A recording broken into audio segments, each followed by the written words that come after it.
Polling సరళి ముందు నుంచి ఉదయం నుంచి కూడా అంటే బూతులు మాక్ పోలింగ్ అయ్యి బూతులు రెడీ పిఓ స్టాఫ్ అంతా కూడా రెడీ చేసినప్పటికే లైన్లో వాలంటీర్లు ఉన్నారు. ముఖ్యంగా ఫస్ట్ వచ్చేసినంత మహిళలు. ఎప్పుడు కూడా మహిళలు ముందు వచ్చి ఓటు వేయాలనుకుంటే మంచి సంకేతం. మరి అన్నీ కూడా ఇక్కడే కాదు, నేను చిత్రాడ చాలా గ్రామాలు టౌన్లో చాలా వార్డుల్లో చూశాను. ఎక్కడ చూసినా కదా ఇప్పుడైతే ఇంకా జెంట్స్ కూడా అందరూ కూడా చాలామంది సంఖ్యలో చాలా అత్యధిక సంఖ్యలో లైన్లో ఉన్నారు. పోలింగ్ అధికారులు కూడా చెప్పడం జరిగింది. అంటే డ్యూరేషన్ టైం ఉంటుంది, బీప్ సౌండ్ వచ్చి ఇవన్నీ చాలా ఆ టైం తప్ప చాలా స్పీడ్గానే వెళ్తున్నాయి.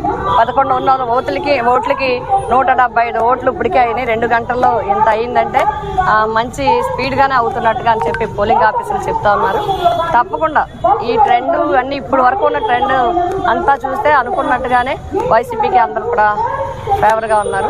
మేమందరూ కూడా ఓటర్స్ని అందరినీ కూడా కోరుతున్నాం, అందరూ కూడా నిర్భయంగా మీ ఓటు హక్కు రండి, ఓటు హక్కును వినియోగించుకోండి.